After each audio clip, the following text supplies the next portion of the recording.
Hello everyone, Edu for electrical में आप सभी का स्वागत है। तो हम लोग ट्रांसफार्मर से रिलेटेड कुछ चैप्टर्स कुछ टॉपिक्स जो काफ़ी ज़्यादा इंपॉर्टेंट है वो हम लोग देख रहे थे। और प्रीवियस वीडियो में हमने बताया था बुकोल्ज रिले किस तरह से फंक्शन करता है। ठीक है, अगर बुकोल्ज रिले से रिलेटेड आपको डिटेल जानकारी चाहिए तो आप लोग आई बटन पर एक बार क्लिक कर लीजिए, कॉर्नर पर दिख रहा होगा। आई बटन से आप बुकोल्ज रिले तक पहुंच सकते हैं, या फिर दूसरा नीचे डिस्क्रिप्शन बॉक्स देख लीजिएगा, वहां पर भी बुकोल्ज रिले का डिटेल हम दे देंगे। अभी हम लोग समझने वाले हैं ब्रीदर किस तरह से फंक्शन करता है। ब्रीदर को लेकर के कलर कन्फ्यूजन है तो उसको हम लोग कैसे दूर करें, और ब्रीदर लगा कहाँ पर होता है तो आप इस फिगर में देख सकते हैं। सबसे नीचे ट्रांसफार्मर का टैंक दिखाया गया है, और इस ट्रांसफार्मर के ऊपर अगर हम लोग आएँ तो यहाँ पर ये हमारा बुकोल्ज रिले है जो कि टैंक को जोड़ रहा है इस कंजर्वेटर के साथ। ठीक है, तो सबसे पहले टैंक के बाद हम लोग आए बुकोल्ज रिले पर। अब बुकोल्ज रिले के बाद आ रहे हैं हम लोग कंजर्वेटर पर।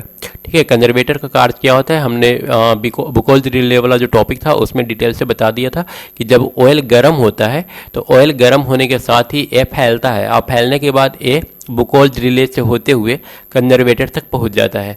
और हम लोग यहाँ पर देख रहे हैं कंजर्वेटर के साथ हमारा जुड़ा हुआ है ब्रीदर। तो ब्रीदर कहाँ पर लगा होता है इसका आंसर आपको मिल गया होगा। टैंक के बाद बुकोल्ज रिले के बाद कंजर्वेटर के बाद ब्रीदर। अब ब्रीदर फंक्शन कैसे करता है इस चीज़ को हम लोग समझते हैं। तो सबसे पहले होता है क्या है कि ट्रांसफार्मर में जो ऑयल रखा हुआ है वो किसी भी तरह से अगर किसी तरह का इंटरनल फॉल्ट हुआ तो वो गर्म होता है। और हम लोग जानते हैं कि जब कोई वस्तु गर्म होता है तो वो तेज़ी से ऊपर की ओर फैलता है। यहाँ पर साथ में कुछ गैसेस भी रिलीज होती हैं, जैसे hydrocarbon gas, carbon dioxide, carbon monoxide वगैरह। लेकिन मेन जो यहाँ पर फंक्शन होता है वो होता है ऑयल के फैलाव की वजह से।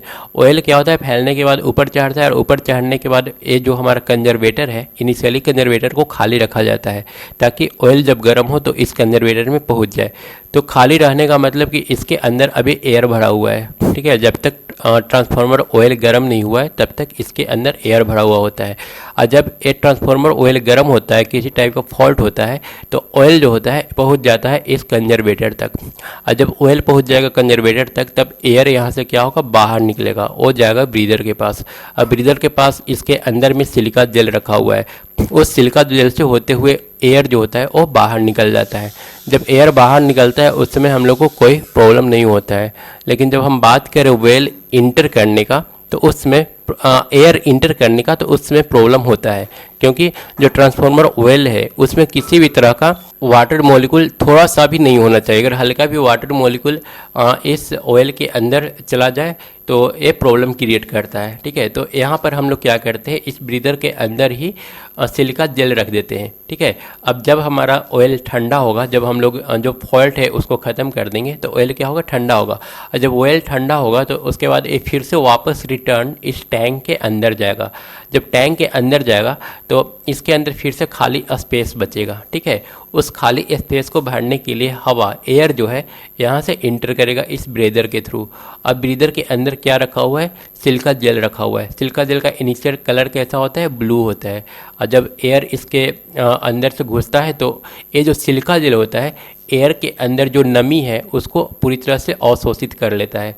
और सिलिका जेल जब एयर जो नमी है उसको अवशोषित कर लेता है, तो अवशोषित करने के बाद एक कन्वर्ट हो जाता है ब्लू से पिंक के कलर में। ठीक है, एक कन्वर्ट हो जाएगा पिंक कलर में।